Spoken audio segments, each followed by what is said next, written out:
Welcome to our Work and FitFirst Technologies web event. Tired of hiring the resume and firing the person? We've all been on at least one side of this equation, if not both sides. If you're applying for a position, how do you get recognized for more than your resume? Or how do you know the position and the culture will be a good fit for you? And as an employer, how do you get the right person for the right job? Today's moderators are Jan Vanderhoop, President of FitFirst Technologies, Mason Buchholz, Marketing Strategist for Workforce Ready Koncepts, and myself, Nina Hayes, VP of Strategic Initiatives for Workforce Ready Koncepts. So before we discuss distinguishing between hiring the resume and hiring the right person, we'll take a moment to introduce you to Workforce Ready Koncepts. So who are we? Workforce Ready Koncepts, also known as WRK, Work, was developed with a combined 40+ years of experience in serving customers of workforce boards around the country. So leveraging technology, education, and services, we empower individuals to become better equipped to deal with people holding differing opinions in life and in the work environment. We provide digital literacy and educational programs that are focused on essential workplace skills, those skills that are critical regardless of position. So communication, time management, problem solving, among others.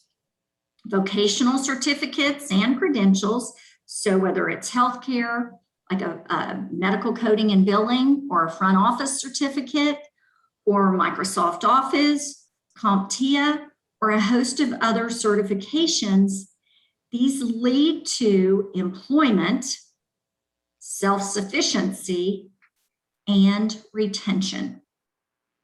On-demand courses and mentoring help adults, youth, justice-involved individuals, recipients of health and human services assistance, and veterans build the skills necessary to increase employment marketability and employment success. Work is partnering with FitFirst Technologies to provide a more powerful component for both the job seeker and the employer. It's about job fit. So Jan, who is FitFirst Technologies and what is job fit, and how do we break the cycle of hiring the resume and firing the person? What a great context setter, Nina. Thank you for that.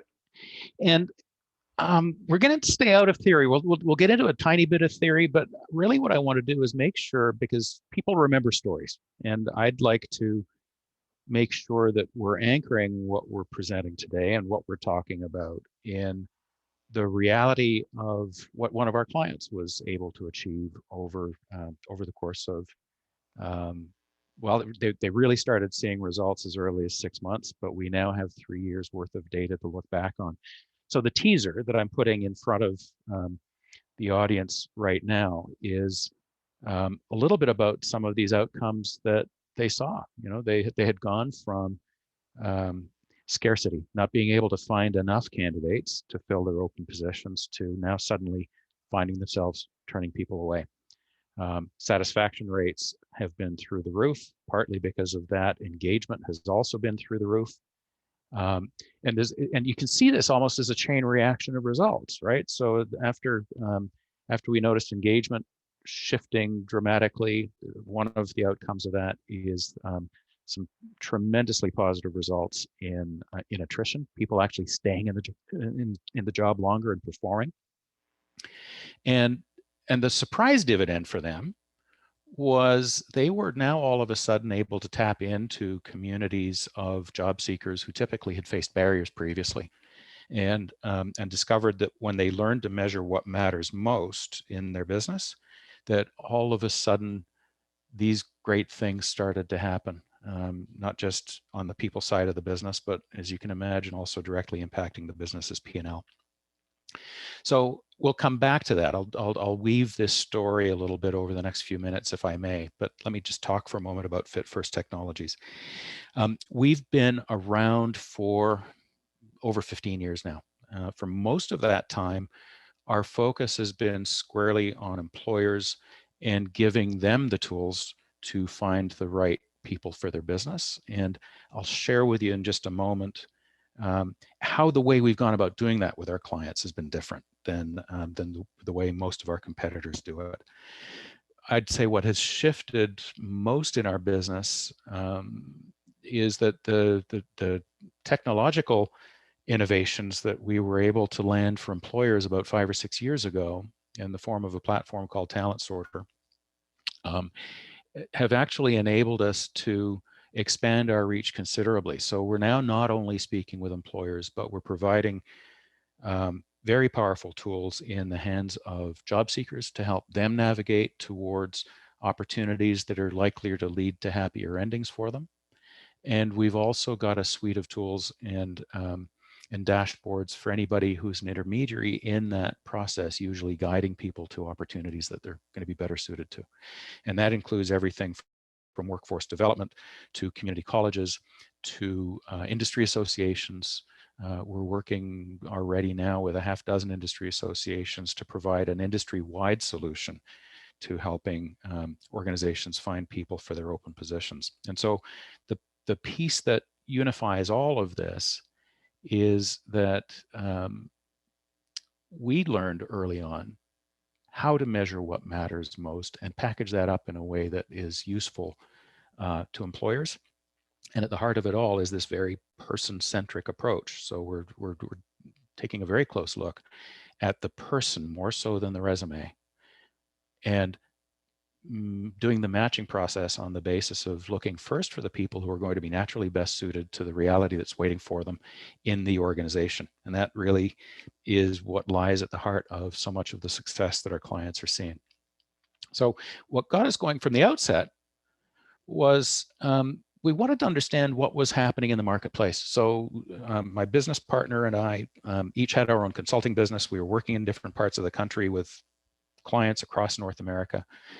The one thing that we saw was pretty much universal across all of our clients, large and small, was that they were having a really tough time not hiring. There was an awful lot of hiring going on in those organizations, but they would all pretty much agree that there wasn't a lot of really good hiring going on. So one client in particular was a large retail chain that had 4 different banners across North America. They were hiring lots of people into their entry-level retail positions, but they weren't hiring enough who had the potential to work their way up through the career ladder, if you like, from hourly associate to hourly manager to on up through the management ranks. And they were also having a horrible time finding the right people for their more senior positions because they were growing very quickly. Their biggest challenge was they needed to find people who had the experience that they needed in order to support this particular organization to take its growth to the next level. So the person, the candidates had to come with experience. They had to come with solutions between their ears, and the pattern that they found themselves was they were bringing people into these senior roles with very high expectations. I would say on both sides around being able to do big things very quickly.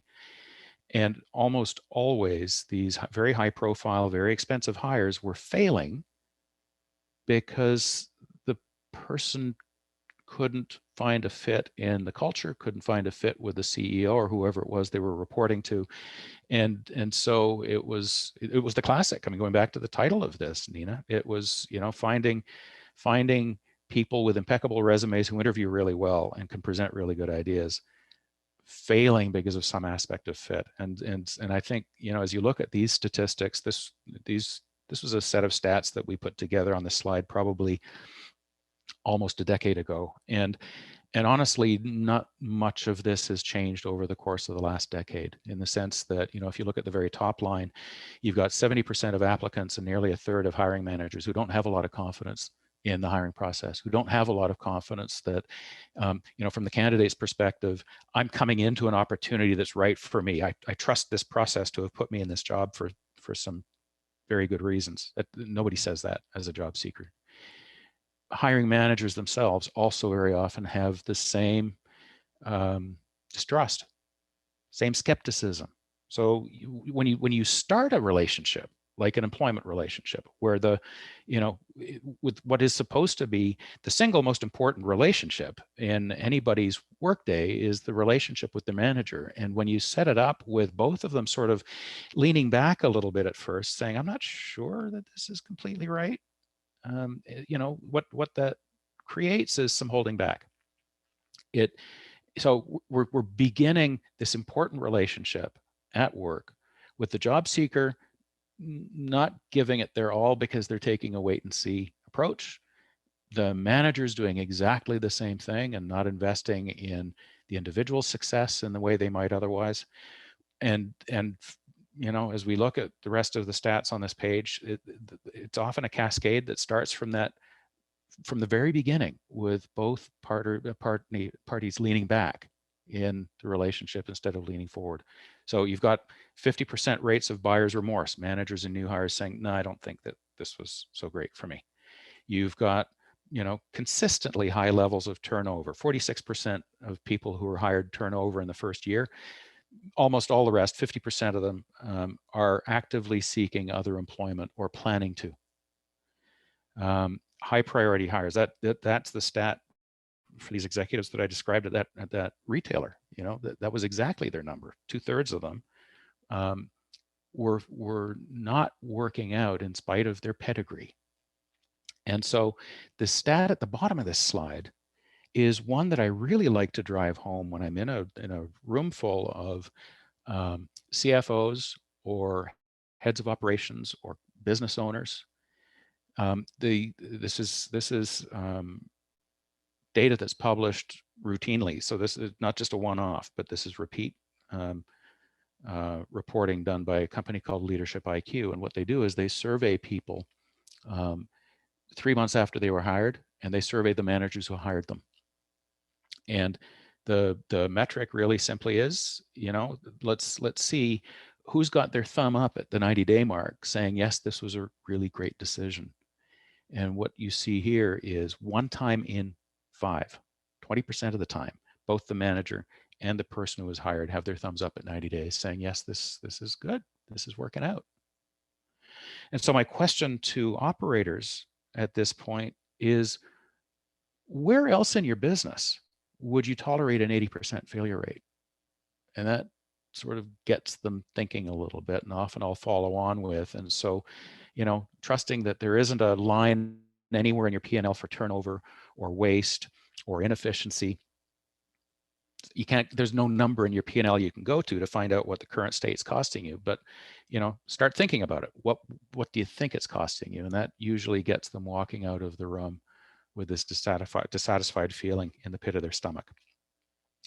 So Tim and I, in the very early days, started, it was really a curiosity thing for us. We hadn't even decided to form a business yet, but we were really curious to get at the bottom of what was driving these poor results, poor outcomes. And we stumbled across a number of things. Some studies that were reported in the Harvard Business Review. We took a deep dive into the research that Gallup had done way back in the early days to understand what engagement was all about and what the drivers were of engagement. And this, we found a couple of academic studies. There are since others that have come out that continue to support this, but this particular study came out of the University of Manchester. And the reason we really like it is it came as a shock to us. And even though it's not new research, it's been out there for decades and it's run on a regular basis, so the numbers are current. it hasn't seen the light of day for the most part in the corporate world. So essentially what we're looking at here is down the left-hand side, the bits of information, the bits of data that an organization would typically capture about an individual as they're taking them through the screening process. And down the center of the page, those decimal numbers that you see are the predictive value of each of those elements in terms of how much you can rely on them as a predictor of how successful the person's going to be in your open positions, in the reality that's waiting for them in the organization. And what jumped out at us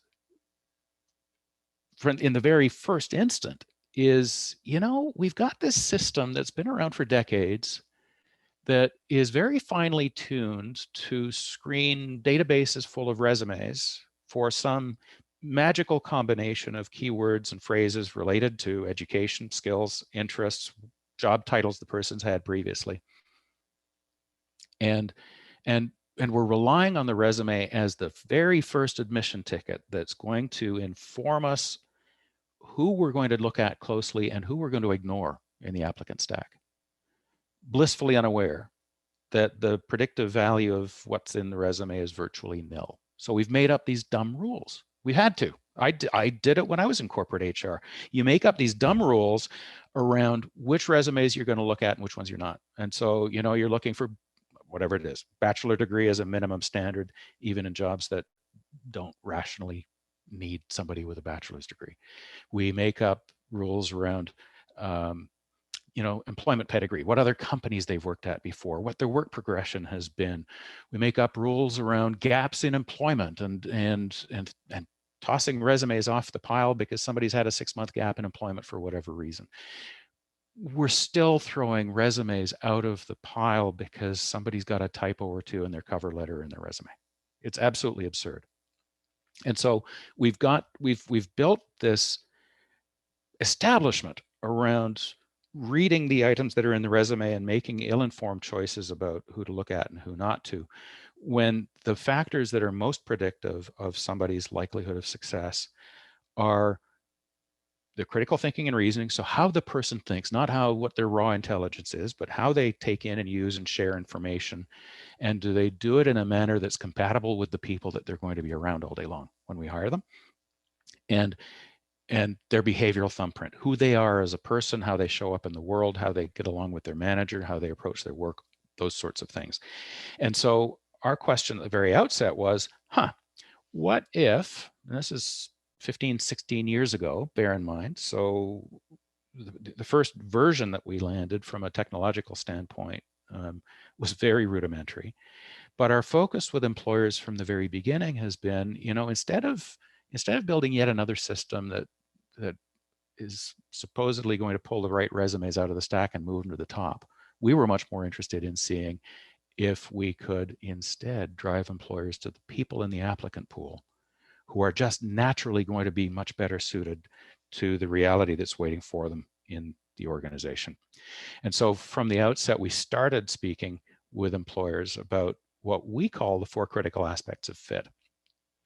Fit with manager, fit with the job, fit with the people you're spending your day with, whether that's customers or coworkers, and finally, fit with the organization, who we are, how we, what we stand for, how we're driving our business. And so, the simple distinction is, let's filter for who the person is first, because if the fit isn't right, there's nothing that's going to make up for that in their resume or their experience, at least not in the long term.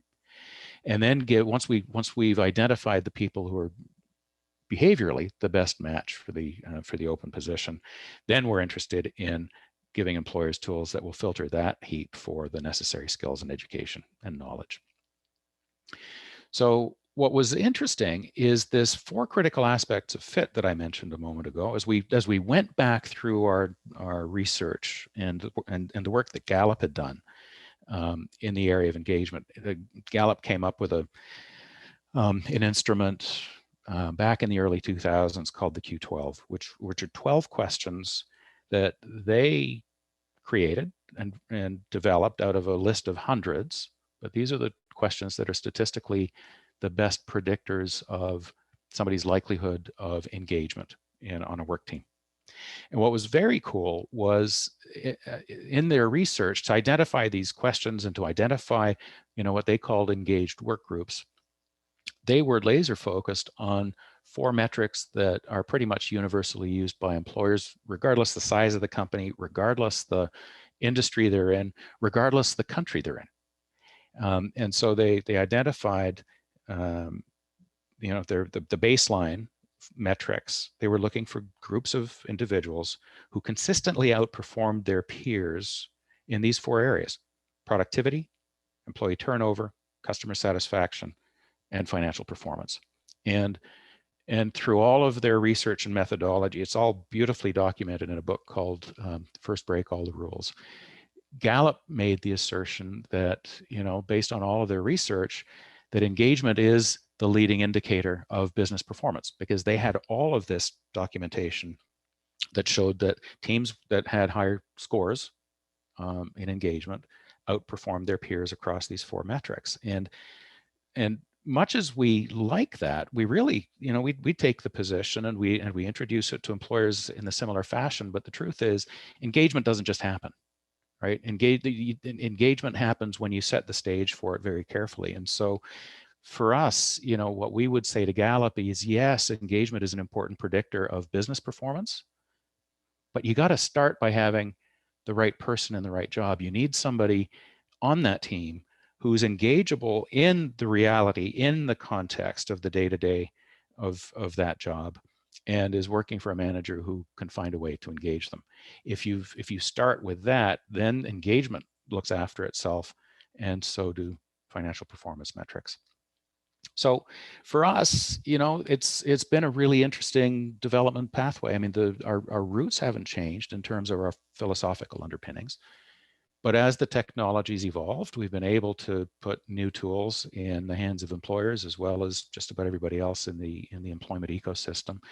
What you see here is a screenshot of a platform we launched called Talent Sorter, which for employers is sort of a combination applicant tracking system and high volume, flat cost, unlimited use assessment product, behavioral assessment. And we paired it with the applicant tracking system that we created as a way to deliver the assessment into the hands of employers in a very practical way.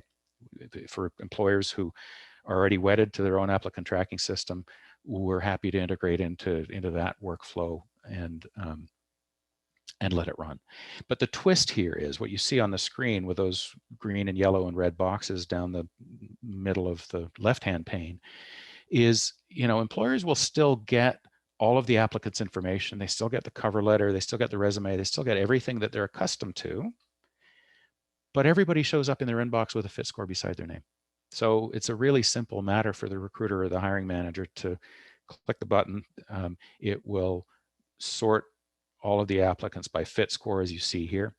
It creates interview guides and other reports that are specific to the individual. So for a hiring manager who's maybe not a professional HR person, it allows them really to, what has been described to us by managers who are using this is it allows them to relax into the conversation.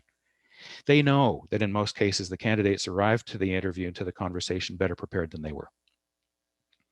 And they're insecure on a good day about the quality of the interviewing skills. So typically, when a manager is sitting down with somebody, they got their resume in front of them, and they're so worried about what question to ask next that they aren't really fully hearing the candidate's answer to the previous question they asked. So it ends up being a stressful process, generally more stressful for the manager than for the person being interviewed. And so, we've taken a lot of that pain out.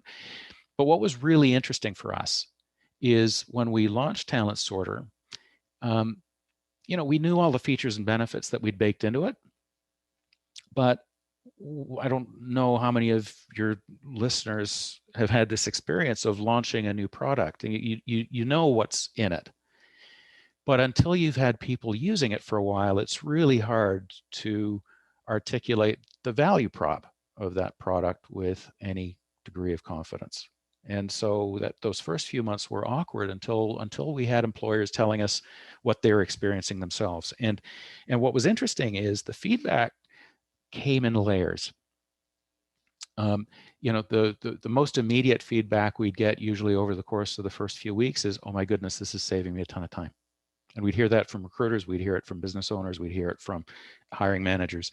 You know, because people came pre-sorted in order of fit, you know, we were being told they rarely had to go more than, you know, 4 or 5 candidates deep in the pile to find all of the talent that they were looking for their open position.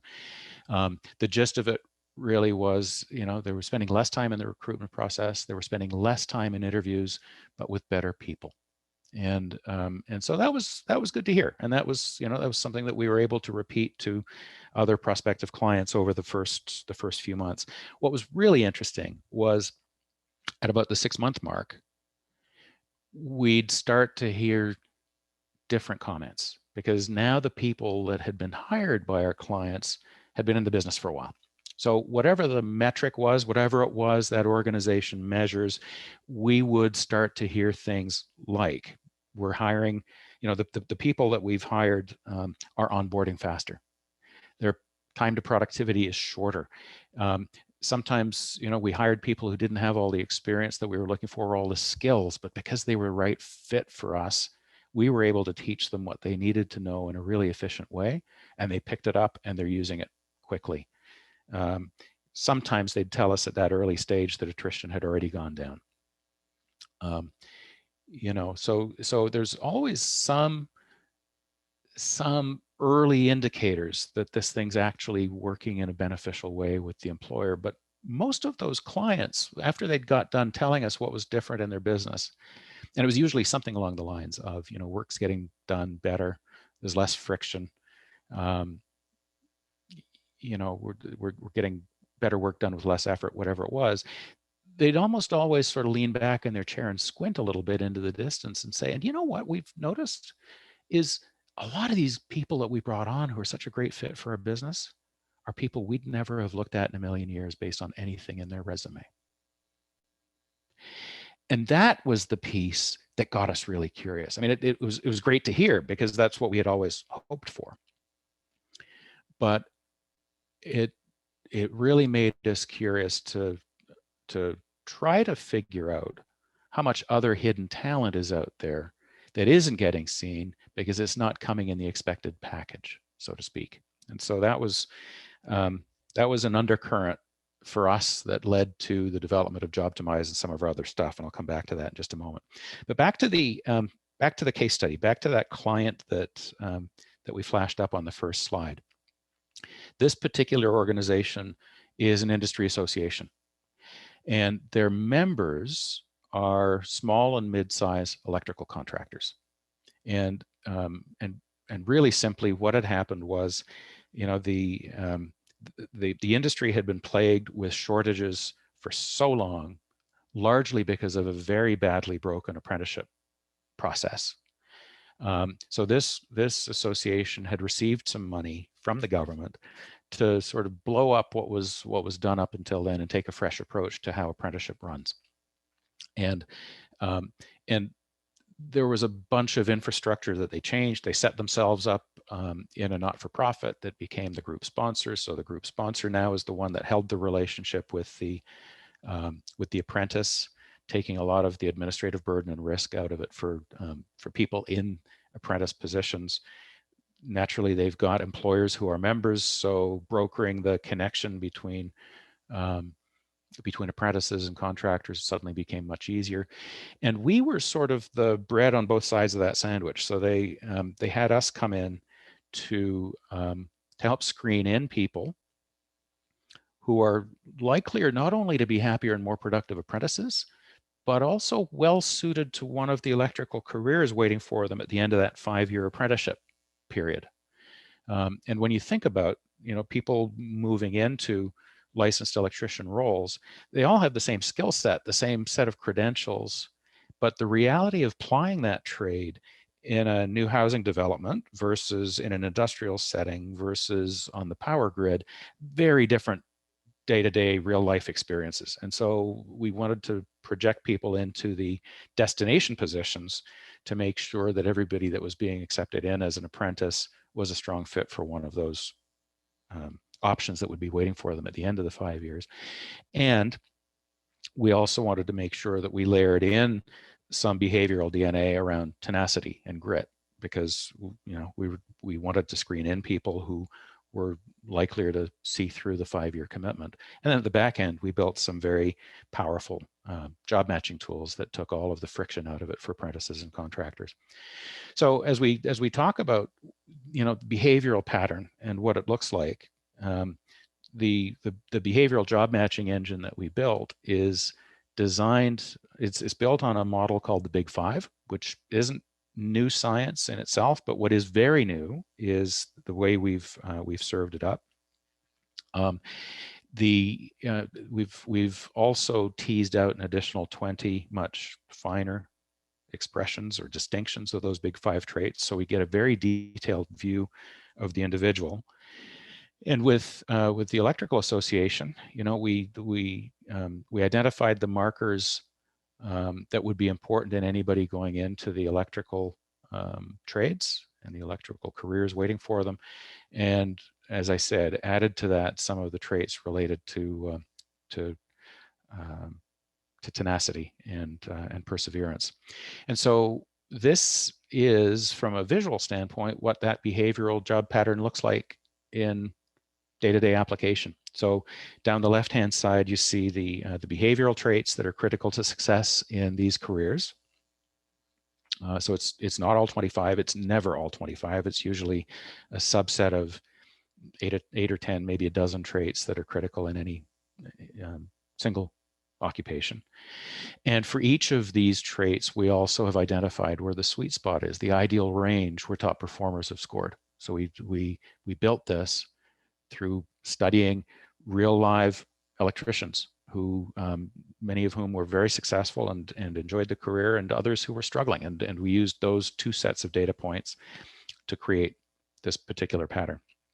So they started screening with it, and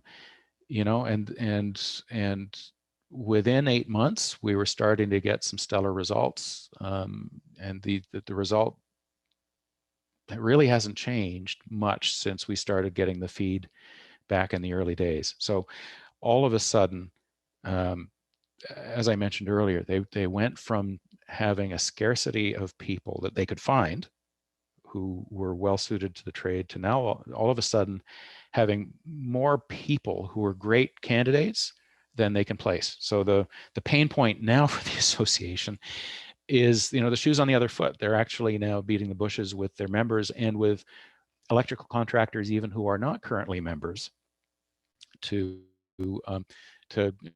encourage them to open rates. And so this goes back to that one slide where we showed 1 in 5, both the person who got hired and the person who hired them with thumbs up in the air.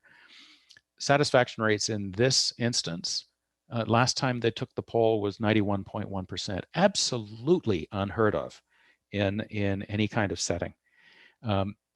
Because of that, people are leaning in to go back to that metaphor from the top of the conversation, because the job seeker, the person who is hired as the apprentice, has objective information, reliable and objective information that explains to them why this is a good thing for them and why they're particularly well suited to this opportunity. And the employer has exactly the same. What it's done is build a completely different level of commitment to shared success on the part of both participants in the relationship. It's mostly because of that attrition has gone down from mid-40s to 7%. And this diversity number is the thing that this association is absolutely proudest of. So they had to set some targets in order to get the grant. They had to set some targets specifically to bring in more women, more visible minorities, more newcomers, more Indigenous people, and more people with disabilities into the trade. And they posted this 24% number before they had had an opportunity to even do any proactive outreach into those communities. And so, Stephen, the president of the association, said, I've worked in lots of settings where diversity is a priority, and we set these quotas, we set these targets. There's always a bit of cynicism rampant in the organization about whether somebody got the job because they ticked a box or because they were the best candidate. He said, what we've learned here is when you keep the resume and you keep, forgive me, and you keep, forgive me, oh my goodness, everything's going off here. Stephen's comment was when you take the resume and people out of the first step of the screening process, and you simply allow the algorithms to impartially work their way through the applicant pool, you can't help but end up with a more diverse group of candidates to look at. It just happens. The other piece this drove home for us is the extent to which, quite frankly, oh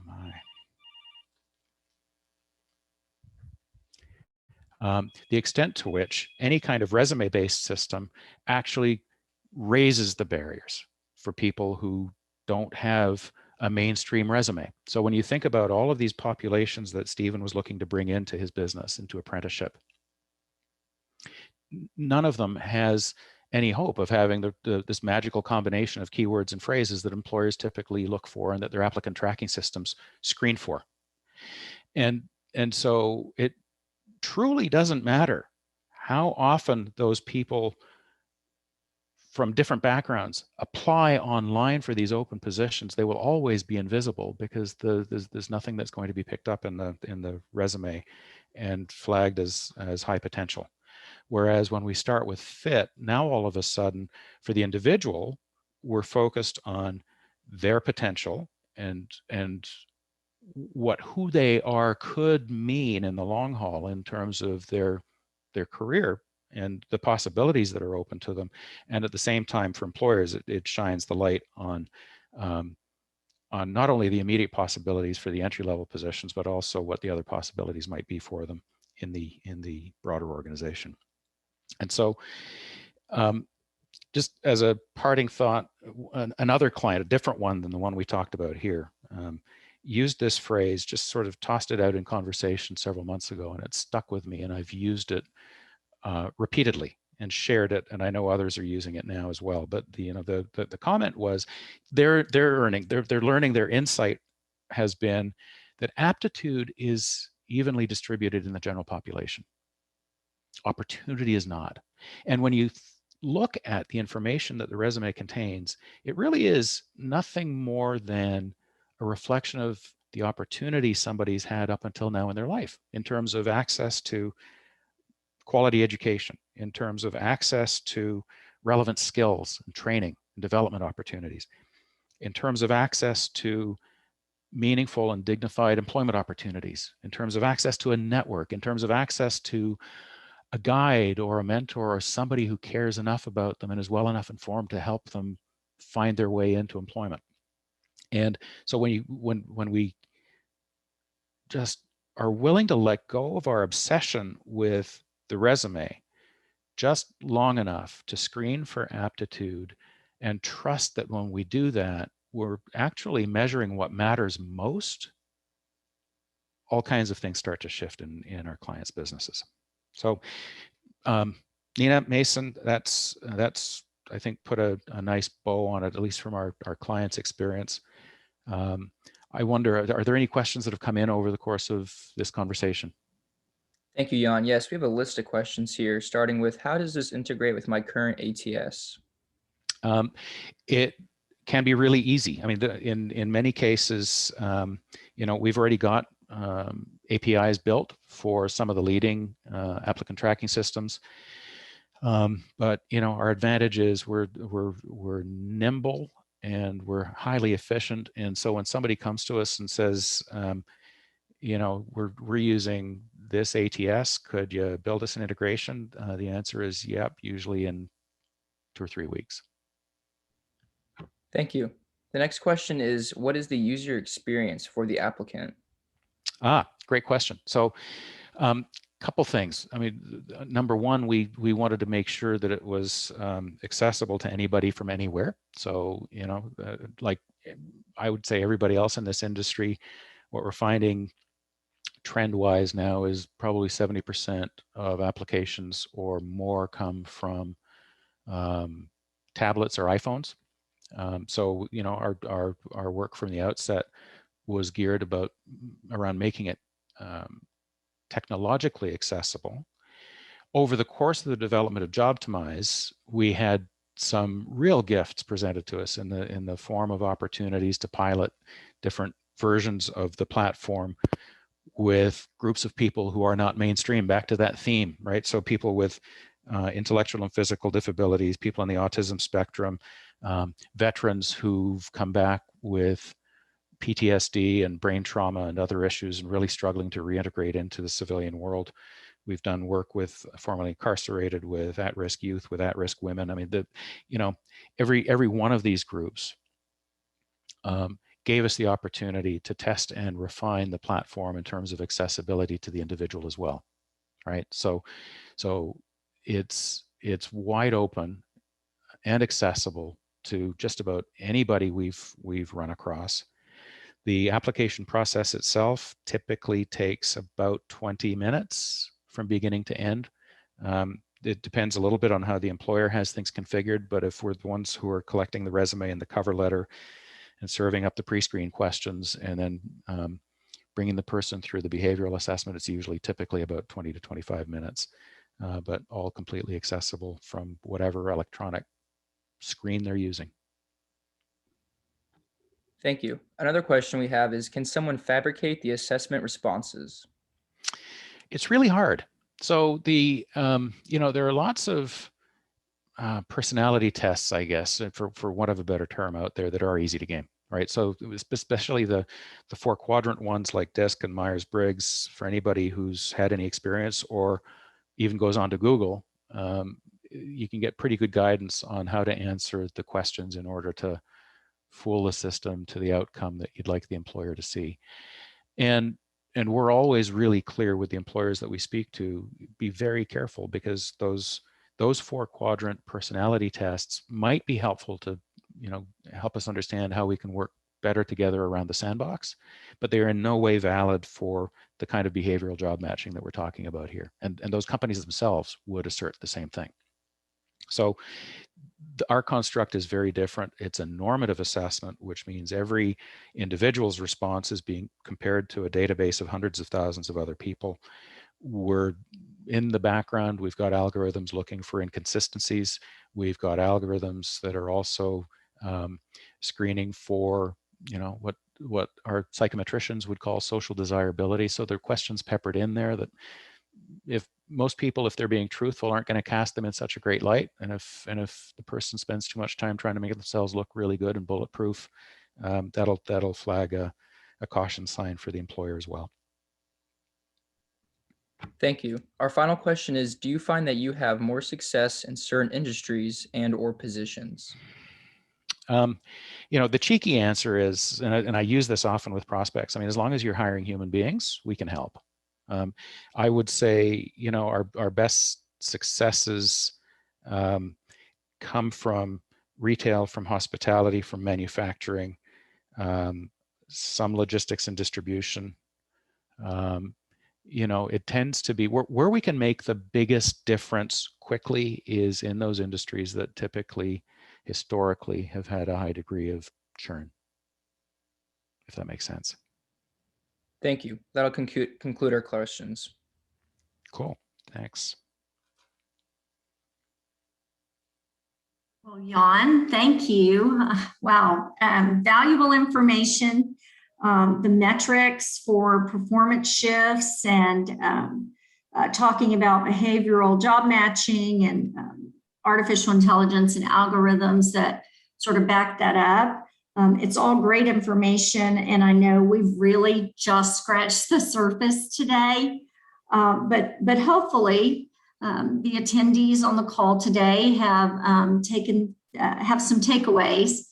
And we certainly would invite you, if you would like to learn more information, we'd like to offer up a complimentary ideal candidate report or a case study, depending on your situation in which you would prefer. But again, I'll stress that getting the right person in the right job impacts business performance, and it impacts it for the individual, and it impacts it for the employer. And things like engagement, those are byproducts. Those will come. but you have to start with job fit. So if you are interested in learning more or taking us up on our offer for the ideal candidate report or case study, please email nina@workready.com. That's nina@workready.com. It's here on the slide, and it's also on our website. So thank you so much for joining us, Jan and Mason. Mason, Absolute great pleasure. questions. Jan, wonderful information. Thank you. Thanks for having me. As you can tell, I have some passion for this stuff. Absolutely.